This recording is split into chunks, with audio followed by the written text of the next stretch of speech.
할렐루야. 하나님의 은혜가 우리 가운데 함께하기를 예수의 이름으로 축원합니다.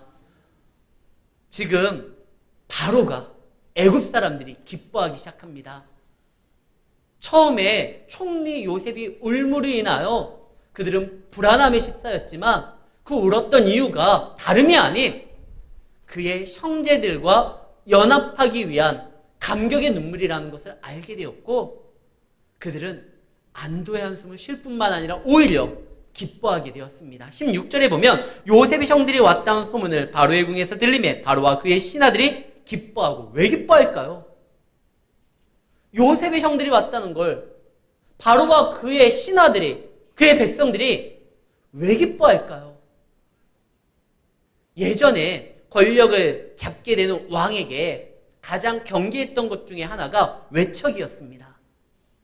왕의 힘을 뒤집어서 이렇게 좀 영향력을 발휘하려고 하는 그 외척의 세력을 좀 막으려고 나름 고심하고, 어느 정부나 예전에는요, 어느 왕권이나 이 부분에 대해서 굉장히 고심하고 경계했었어요.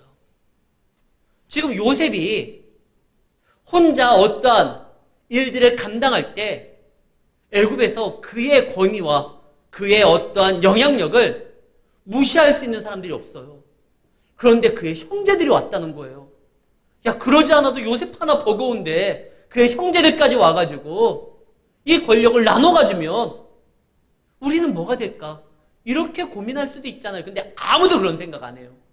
오히려 요셉이 형들이 왔다라는 이야기 때문에 온 나라가 지금 기쁨의 축제의 현장이에요. 왜 그러냐면 그들은 요셉이 언제 떠날지 그거에 대한 불안함이 있었거든요. 이미 바로가 애굽의 국정원을 통해서 요셉의 신상을 다 털어봤습니다. 그런데 알지 못하는 게 하나가 있어요. 요셉이 왜 아직까지 남아있느냐는 거예요. 요셉이 애굽에 왔습니다. 보디발이라는 사람의 집에서 노예 생활을 합니다. 그러나 분명히 하나님이 그와 함께함을 그의 주인과 그의 주변 사람들이 인정할 수밖에 없는, 요셉이 하는 일마다 잘 돼요. 형통하게 돼요. 그건 하나님이 함께 있다는 걸 시인할 수밖에 없는 겁니다. 그랬던 요셉이 갑자기 감옥에 갑니다. 근데 거기에서도 하나님의 함께함이 보이는 거예요. 그리고 그가 이제 감옥에 있다가 총리가 되었습니다.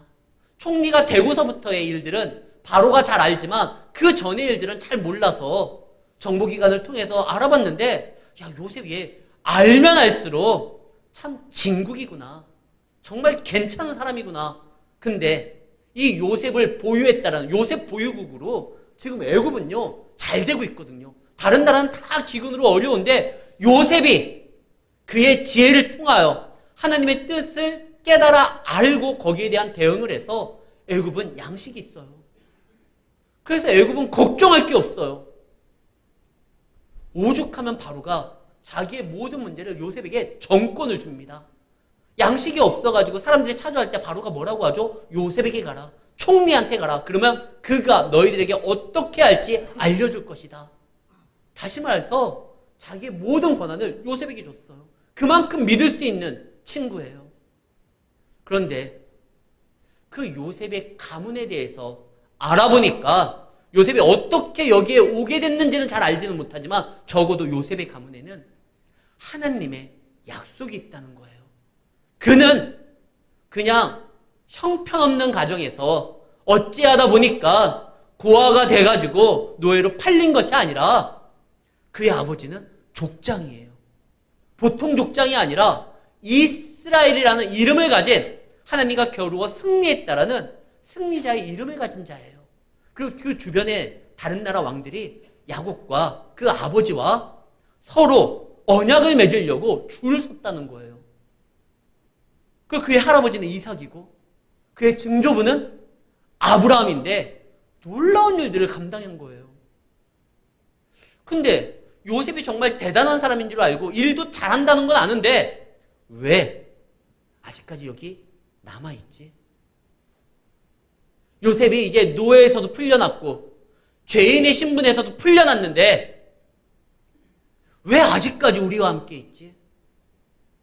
요셉 덕분에 우리가 잘 되고는 있는데, 그래서 그가 우리의 총리가 되어가지고 많은 영향력들을 감당하고 있는데, 아무리 출세했다 할지라도 왜 명절에 한번 아버지를 찾아가지를 않는 건지 오히려 더 불안한 거예요. 차라리 휴가를 내서 왕이여, 내가 이제 모든 억울함이 다 풀렸으니까, 이제 출세했으니까 아버지를 좀 뵈러 갔다 오겠습니다.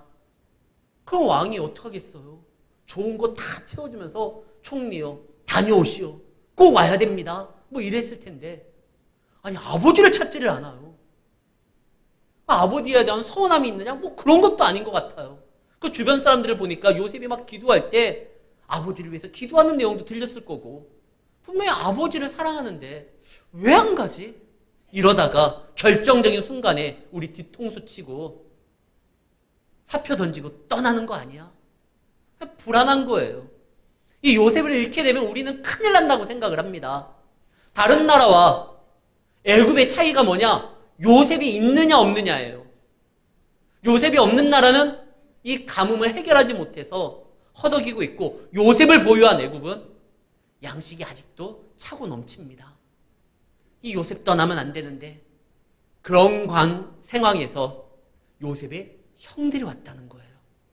그리고 요셉이 그 형들과 적대적인 어떠한 행동을 통해 가지고 싸우는 것이 아니라 그 형들을 맞이하고 그 기쁨을 감출 수 없어서 그 마음에 그동안의 서러움이 폭발하고, 형들을 만났다라는, 이제 다시 그들과 함께 한다라는 기쁨 때문에 눈물이 났다는 거예요. 이거 기회다. 이 형들이 왔으니까 요셉이 떠나가는 것이 아니라 형들을 통해서 요셉을 여기 아예 안주시켜 놔야 되겠다. 아버지까지도 데리고 오게 만들어야 되겠다. 그 말이 바로 17절입니다. 바로가 요셉에게 이르되 네 형들에게 명령하기를, 너희는 이렇게 하여 너희 양식을 싣고 가서 가나안 땅에 이르면 너희 아버지와 너희 가족을 이끌고 내게로 오라. 내가 너희에게 애굽의 좋은 땅, 좋은 기름진 것 다 주고 먹일 것이다. 이 말을 합니다. 저는요, 꿈꾸는 게 하나 있어요. 우리 교회가 뭐 지금 아직 계획은 없어요. 만약에 나중에 혹시나 교회가 이주를 하게 될 때 어떻게 될지 모르잖아요. 뭐 재건축이 된다든지 뭐 아직 몰라요. 근데 혹시나 이주를 하게 될 때 여기 진월동 주민들이 막 데모했으면 좋겠어요. 우리를 버리고 어디 가십니까? 교회 이전 절사 반대하면서 막 머리에 띠들이고 막 시장이 찾아오고 구청장이 와가지고 절대 여기 떠나면 안 된다고 데모했으면 좋겠어요. 교회를 통하여 하나님의 은혜가, 하나님의 축복이 저들 가운데 흘러난다라는 것을 저들이 직접 경험하고 이제 교회에 대한 마음이 오히려 사모함으로 바뀌어가지고 그런 교회가 되었으면 싶어요. 사실 이 땅에 있는 모든 교회는 그러라고 하나님이 세워준 겁니다. 하나님이 교회를 왜 세웠어요? 복 주기 위함이에요. 성도를 왜 세웠어요? 이 땅에 복 주기 위함이에요. 하나님이 아브라함을 세울 때 그런 말을 합니다. 내가 너로 하여금 복되게 만들 것이다. 동서남북 사방 모든 사람들이 너를 통해서 복을 받을 것이다.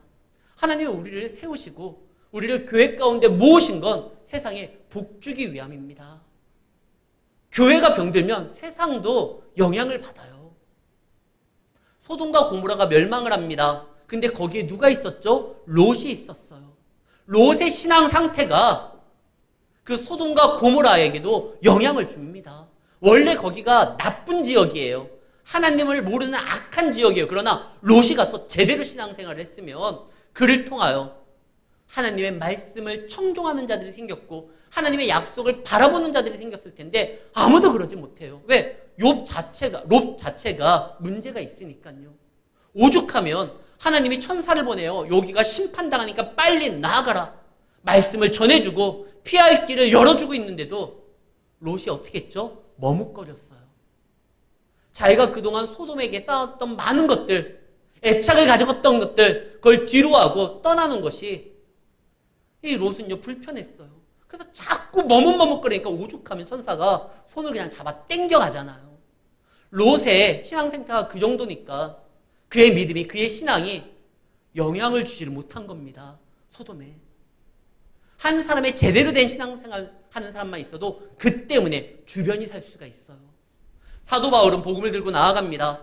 그러다가 유라굴로라는 큰 광풍을 만나게 됩니다. 그 배에 탄 수많은 사람들이 다 죽게 생겼다고 아우성을 칠 때 사도 바울이 뭐라고 하죠?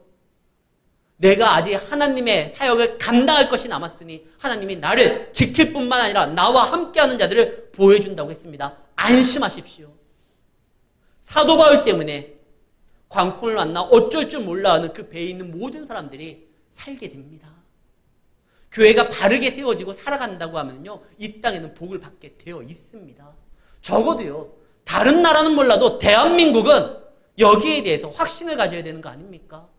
우리와 북한이 조상도 같아요. 성향도 비슷해요. 역사도 같아요. 뭐만 다릅니까? 이 100년도 안 되는 이 기간 동안 저 북한은요, 교회의 문을 막았습니다. 남한은요, 교회의 복음의 문을 열었습니다. 이 차이예요. 복음의 문을 막으면요, 축복이 임할 수가 없어요. 하나님의 가장 좋은 은혜와 축복은 성도를 통하여 교회를 통해서 흘러나가는 거거든요. 지금 남한은 달라요. 복음의 길이 열리니까 지금 너무나 차이가 난 거거든요. 근데 요즘의 문제예요. 요즘에 점점 교회가 병들어가고 있는 것을 느끼게 됩니다. 그럼 교회만 병든 게 아니라 사회가 병들게 돼요. 문제가 되는 거예요. 이때라도 지금 교회가 깨어 일어나야 됩니다. 예전에 어렸을 적에 아직도 저는 기억을 해요. 그때 80년대 초반 때만 해도요, 막 복음의 불길이 막 일어나고 있었을 때였잖아요. 적어도 예수 믿는 사람들은 믿을만하고 정직한 사람들이었어요. 신뢰할 수 있는 사람들이었어요. 그래서 제가 어렸을 적에 친구가요, 자기 엄마한테 우리 친구 집에 자주 이렇게 우리는 왕래를 했었잖아요. 어렸을 적에는. 그 친구가 저를 설명할 때 딴 말 안 해요. 얘 교회 다녀, 엄마. 그럼 그 어머니가 그래? 우리 아들하고 사이좋게 지내? 자주 놀러와. 교회 다닌다라는 이유가 그에게 신뢰를 줄 만한 충분한 이유가 내용이 됩니다. 그랬었거든요. 그때 사회가 건강해지는 거예요. 근데 교회가 병들면 사회가 무너지기 시작합니다. 지금 이 애굽은요, 진짜 교회를 본 거예요. 하나님의 약속을 붙들고 살아가는 요셉이라는 아름다운 신앙의 청년을 봤습니다. 그 한 사람 때문에 애굽이 복을 받았습니다. 근데 그 가족이 전체로 오면 국정원을 통해서 알게 된 내용을 보니까 그 가정은 보통 가정이 아니라 그의 아버지는 이스라엘이라는데, 구약의 교회잖아요. 우리 가운데 이게 한 사람이 아니라 교회가 들어온다고 하면 애굽은요, 복을 받는 거예요. 그러니까 바로가 다른 거 아무것도 신경 안 쓰고, 야, 데리고 와라. 모셔와라. 우리 가운데 아예 여기에 들어와서 살게 만들자. 이 생각을 합니다. 책임지고 믿음 안에서 말씀 가운데 살아가는 성도의 삶의 모습과 교회의 모습이 사회를 변화시키고 이 땅에 하나님의 좋은 신령한 것들을 채워주는 통로가 되는 것이에요. 우리가 잘하면 사회도 바뀝니다. 반드시 영적 부흥은, 교회의 부흥은 영적인 부분에서만 영향을 지키는 것이 아니라 사회, 문화, 예술 전반에 다 영향을 미치게 되어 있는 것입니다. 그래서 오늘날은요, 교회를 살려야 돼요. 다른 것보다, 다른 어떤 문제를 쫓아서 해결 방법을 찾기보다 교회가 살아야 돼요. 참 무섭죠, 사단의 전략은. 윌리엄 섹스피어가 이런 말을 합니다. 사단은 자신의 목적을 이루기 위하여 성경 말씀을 인용한다. 그의 시곡, 4대 시곡 중에 하나는 베니스의 상인 중에 나오는 말이에요. 근데 참 정확하게 말을 했어요. 예수님을 시험할 때도 사단은 자신의 목적을 이루기 위해서 예수님에게 어떻게 접근합니까? 성경에 기록되었으되, 성경 말씀을 인용을 합니다. 오늘날 기독교를 핍박하는 많은 사람들 중에 교회를 안다라고 하는, 소위 말씀을 좀 배웠다라고 하는 사람들이 교회를 공격을 합니다. 들어보면 참 교회를 생각하는 것처럼 보여요. 그리고 개혁을 하는 것처럼. 그런데 교회를 무너뜨리려고 하는 부분들이 많아요. 거기에다 우리가 속으면 안 돼요. 그들의 말이 그래 일면 맞는 부분이 있어요. 왜? 말씀을 통해서 이야기하니까요. 그러나 정말 그것이 교회를 세우려고 하는 것인지 교회를 무너뜨리려고 하는 것인지 분별해야 됩니다. 그리고 교회는 어떻게 해서든지 하나님의 말씀 가운데 살아 움직이려고 하는 노력을 보여야 돼요. 그래야지만 이 땅에 평화가 오고 이 땅에 하나님의 축복이 많은 사람들에게 전달되어질 수 있다는 것입니다. 지금 다른 사람도 아닌 바로도 알아요. 신하들도 알아요. 하나님을 알지 못하는 애굽 사람들도 제대로 믿는 하나님의 종의 영향력이 얼마나 대단한지, 그리고 자신들의 삶에 그러한 사람이 어떻게 필요한지를 알기 때문에 제발 너희 형제들뿐만 아니라 다 모시고 와라. 그래가지고 여기에 교회를 세우자, 이 얘기를 합니다. 사랑하는 성도 여러분, 여러분들이 가는 곳마다 하나님의 은혜가 나타나기를 바라고, 여러분 때문에 여러분들이 속해 있는 곳에 하나님의 축복이 넘쳐나기를 바랍니다. 그러기 위해서는 항상 하나님 앞에서는 자세가 필요해요. 요셉이 어땠습니까?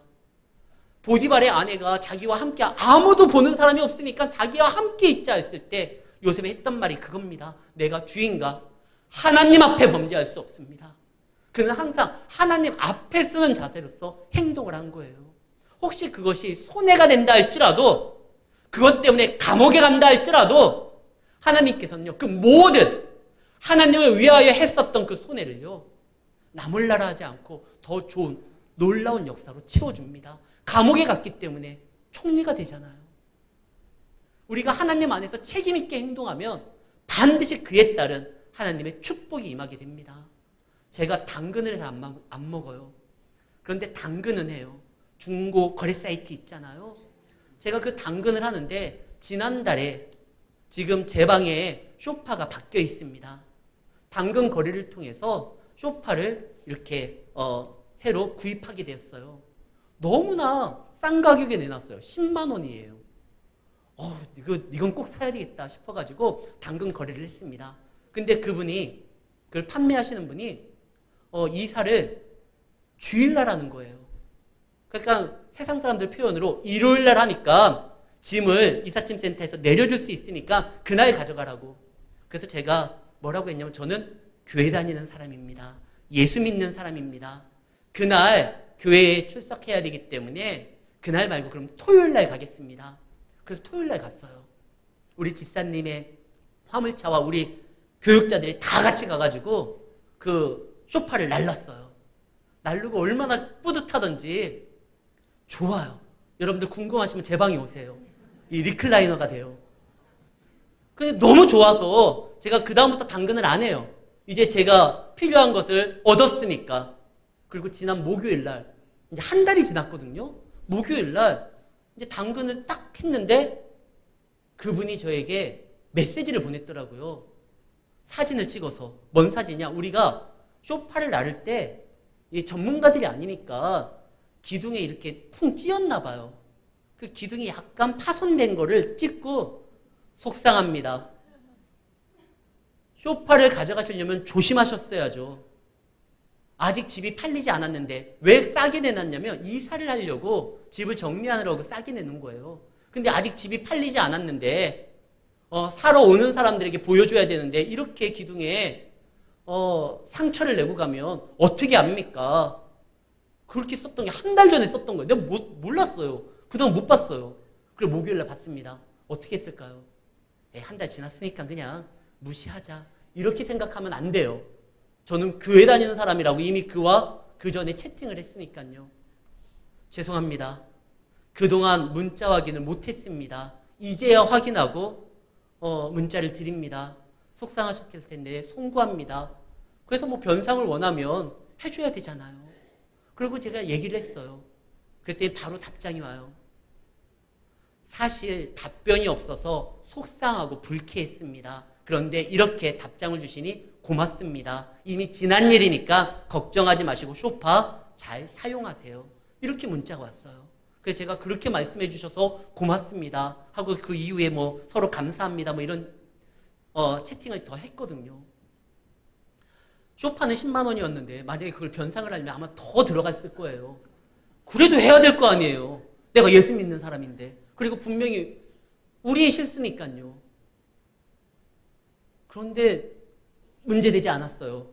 만약에 문제가 됐다고 하면 또 거기에 대해서 우리가 책임 있는 자세로 행동을 해도 손해는 안 돼요. 예수의 이름으로 행하는 모든 일들은요, 하나님이 반드시 은혜로 채워줍니다. 성경에 보면은요, 하나님께서 자세 홍색 청색실을 하나님 앞에 내어놓으라고 합니다. 출애굽기 39장 1절 말씀입니다.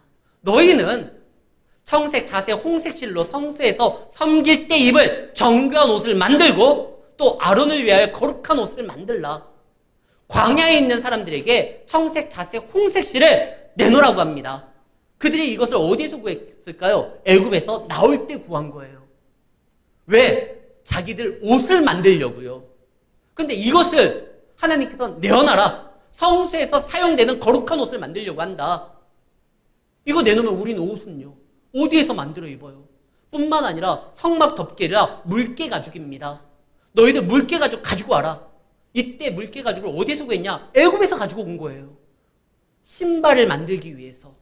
소 가죽으로 만들지 않습니다. 소를 신으로서 숭배하기 때문에 물개 가죽으로 그때 당시에 애굽의 사람들이 신발을 제작한 거예요. 그걸 내놓으라는 거예요.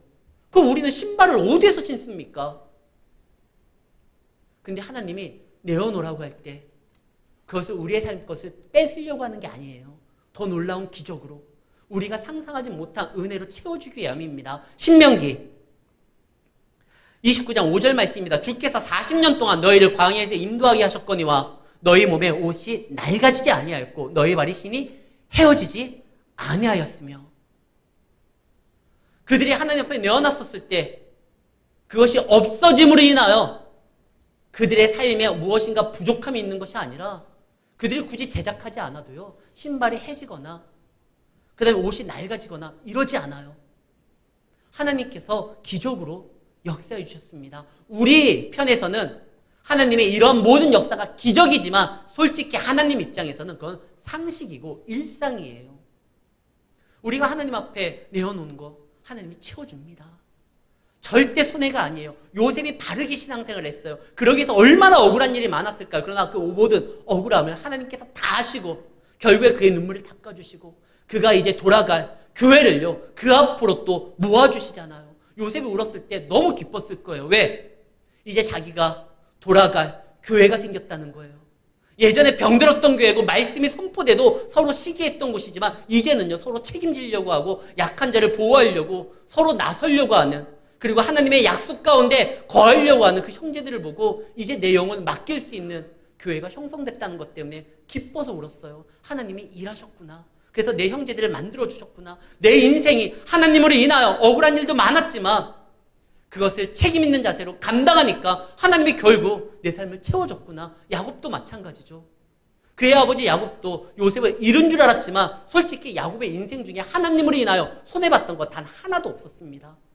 나중에 하나님이요, 요셉을 통하여 더 많은 것들을, 그리고 더 건강한 요셉을, 그리고 회복된 자기의 가정을 이 요셉의 역사함으로 인하여 그 야곱의 집안에 하나님의 은혜를 채워주시잖아요. 나중에 야곱이 뭐라고 합니까? 딴 말하지 않아요.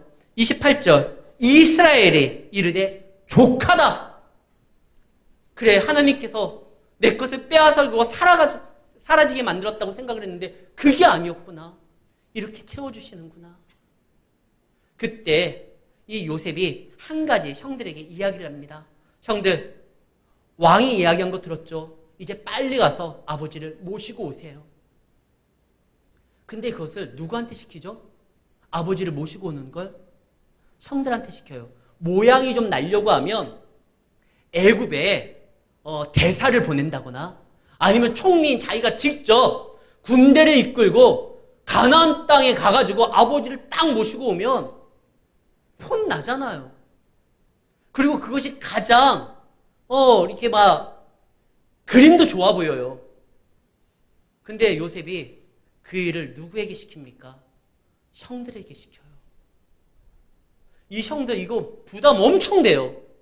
왜냐? 아버지한테 가서 요셉이 살아있다는 걸 얘기하기 위해서는 뭐부터 말해야 돼요? 자기들이 요셉을 시기해서 팔아버린 것도 얘기해야 돼요. 그동안 20몇 년 동안 아버지에게 숨겼던 자기들의 죄악을 다 밝혀야 돼요. 너무 부담돼요. 이걸 해야 되나 말아야 되나 고민을 합니다.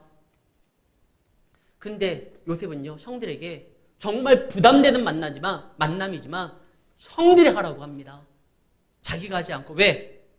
형들이 이제 더 이상 이 문제에 대해서 아버지에게 숨기고 죄의식을 갖는 것이 아니라 솔직히 고백하면 성들이 모르는 하나님의 예비하심과 역사하심이 일어났다는 것을 보여주기 위해서 그러는 거예요. 형들 가. 형들이 모시고 와. 야, 우리가 간다는 거 이거 좀 아닌 것 같은데. 아니, 형들 가. 부담되는 만남이지만 책임 있는 자세로 말씀에 순종하고 나아가면 하나님이 역사할 것이야. 실제로요. 그들은 정말 부담되게 아버지한테 얘기했는데 아버지가 이것들이 지금까지 나를 속이고 막 길길이 뛰면서 뭐 던지고 그러지 않아요. 요셉이 살아있다라는 거에 그리고 뭐라고 합니까? 요셉이 총리가 되었습니다. 어떻게? 요셉이 말을 했죠. 형들에게. 형들이 나를 판 것이 아니라 하나님이 형들과 아버지의 집에 살리기 위해서 나로 먼저 이곳에 와서 준비하게 하셨습니다. 하나님이 하신 겁니다. 아버지, 하나님께서 하신 겁니다. 그 하나님이 하셨다라는 것 때문에 그들이 염려하고 걱정하고 근심됐던 일들이 일순간에 해소가 됩니다. 사실 형들에게 가장 큰 기쁨의 소식이 뭘까요? 자루 안에 양식이 채워지는 거 아니요. 요셉이 살아있다라는 거예요. 요셉이 살아있기 때문에 그들은 살인자가 안 되게 된 겁니다. 요셉이 살아있기 때문에 그와 함께 하나님의 약속과 계시 안에 들어갈 수가 있었던 것입니다. 요셉이 살아있다는 건 그를 모르고 그를 시기하고 그를 질투하고 그를 죽이려고 했던 모든 사람들에게 가장 큰 기쁨의 소식이에요. 예수님이 살아있다는 건 모든 성도가 세상이 들어야 될 가장 큰 기쁨의 소식입니다. 우리의 죄가 그를 죽였지만 우리가 그를 전하는데 담대할 수 있는 건 그가 모든 것을 하셨기 때문에 그렇습니다. 예수님께서 우리에게 부담 주는 일들을 허락하실 때가 있어요. 그것은 우리를 알고 힘들게 하기 위함이 아니라 그 문제에서 자유롭고 그 문제를 통하여 한층 더 믿음이 성장하기를 원하고 더 큰 은혜 가운데 들어가기 위해서 우리에게 은혜를 주실 때가 그리고 사명을 주실 때가 부담을 주실 때가 있는 거예요. 우물가의 여인, 사람들과 마주치기 싫어서 정오에 가장 뜨거운 시간에 물동이를 이고 옵니다. 근데 예수님을 만나고 복음을 듣게 됩니다. 그 여인이 했던 가장 첫 번째 행동이 뭡니까? 물동이를 던져버리고 자기가 그동안 만나기 껄끄러웠던 사람들한테 가서 와보라! 나에게 이야기하니가 바로 우리가 그렇게 원했었던 메시아다. 오히려 복음을 전해요. 얼마나 수치스러워요. 자기의 과거를 다 알고 있는 동네 사람들이에요. 그런데 그 부담을 갖고 나아가서 복음을 전하니까 어떻게 되죠? 복음의, 믿음의 동역자들을 얻게 됩니다. 만약에 그가 부담을 갖고 복음을 증거하러 나아가지 않고 자기만 그 복음을 소유했다고 하면은요, 여전히 사마리에서 사람들의 눈치를 살피면서 자기 믿음 하나 지키려고 애를 쓰고 있었을 겁니다. 그러나 그가 나가니까요, 그의 수치를 던져버리고 하나님 안에서 주의 사명을 감당하니까 믿음의 동역자들이 생긴 거예요. 그 사람들이 그런 말을 합니다. 이제 우리가 네 복음을 듣고 너의 전함을 듣고 나아가서 예수를 만났지만 예수를 통해서 이제 우리가 확실히 알았다. 그 사마리아 땅에 복음의 역사가 일어난 거예요. 지금 요셉의 형들도 부담이 되지만 그들이 자신들이 이제 책임 있게 아버지께 나아가 요셉이 살아있음을 고백해야 될 때 그들은요 거기에서 치유함을 얻게 돼요. 더 이상 죄의식에 휩싸이는 것이 아니라 아버지와 함께 하나님이 하신 일에 대해서 감사하고 요셉과 연합함으로 건강한 교회를 세울 수 있게 된 것입니다. 사랑하는 성도 여러분, 하나님께서는 여러분들에게 말씀하십니다. 그 말씀은 부담을 주기 위함이 아니라 그것을 통해서 더 큰 역사를 감당하도록 더 큰 은혜 가운데 들어가게 만드시는 거예요. 그리고 그런 이유는 뭐죠? 세상에 복 주기 위함입니다. 여러분들이 세상의 복입니다. 우리가 말씀을 가진 거, 우리 가정에 복 주기 위함이에요. 우리가 하나님을 믿는 거, 내 사업터에 복 주기 위함이에요. 우리 교회가 여기 세워진 거, 진월동에 그리고 광주에 이 나라에 세계에 복 주기 위함이에요. 그러기 위해서 먼저 우리가 복된 자로서 살아가야 됩니다. 세상 사람들이 우리를 통하여 그 복을 사모할 수 있을 정도가 되기까지 하나님 안에서 믿음 생활 잘 감당하시고 신앙으로서 승리하시는 우리 모든 성도님들이 되시기를 예수의 이름으로 축원합니다.